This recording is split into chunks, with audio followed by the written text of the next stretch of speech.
All right, let's transition to the fractional family office floor. This is where we always talk about just transparently stuff that you and I are doing, how we're investing, what we're doing, how the business is doing, or what we're doing within the business. And today, I think, given the topics, it's probably important to put a disclosure that we're eating our own cooking when it comes to these leveraged long-short funds or the enhanced direct indexing funds that both you and I are getting all of our market exposure through these exact funds.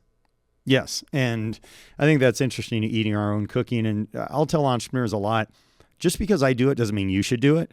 And there are things that other entrepreneurs do that are friends of mine, clients of ours, that I say, I wouldn't do that. And they go, why not? Well, because my situation's different. It's not because you're making a bad decision. Yes, we are involved in this. We're invested in this. This is really good. Something that there is no way for me not to pay is the 453A on the installment sale through the ESOP, which is tough. So if you do an installment sale and you have more than $5 million, it's a $5 million exemption per person.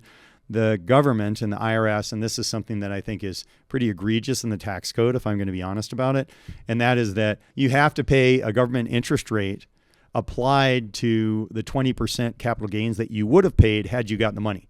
So I'm saying, okay, well, you didn't get the money yet, but still the government wants to get interest on the tax that you would have paid had you gotten the money. So that's how a 453 and the installment sale works.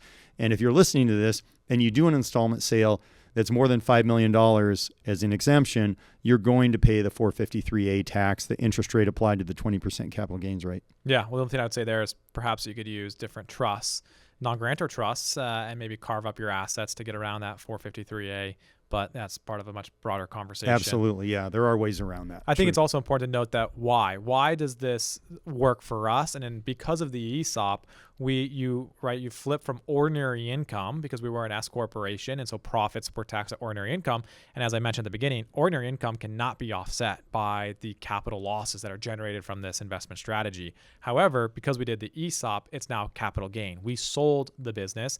Therefore, we have a promissory note, an IOU, and it's a capital gain taxation. So now we're able to match our income with the losses that are generated from the strategy. That allows them to offset. Whereas if we were still an S corp and we did not do the ESOP, we most likely would not have been as drawn into the strategy, because sure, it would create some tax losses, and yes, it's been outperforming, but we may not necessarily be able to use those tax losses. Yep, very true. And I think you said it just right, is that the ESOP, for those of you who have or are considering ESOPs, it changes the cash flow from ordinary income to capital gains. There are other benefits. There are other drawbacks. ESOPs are complicated. And as I said earlier, a lot of times entrepreneurs hear I do something, so they want to do it, and they go, I want to do an ESOP. I say, I know your situation, and ESOP does not fit your situation. So you want to make sure anything you do that you're making sure you're diving in with your professionals and your team to make sure it actually fits you and not just someone that you know. Yep. But again, a great investment strategy, some great tax benefits.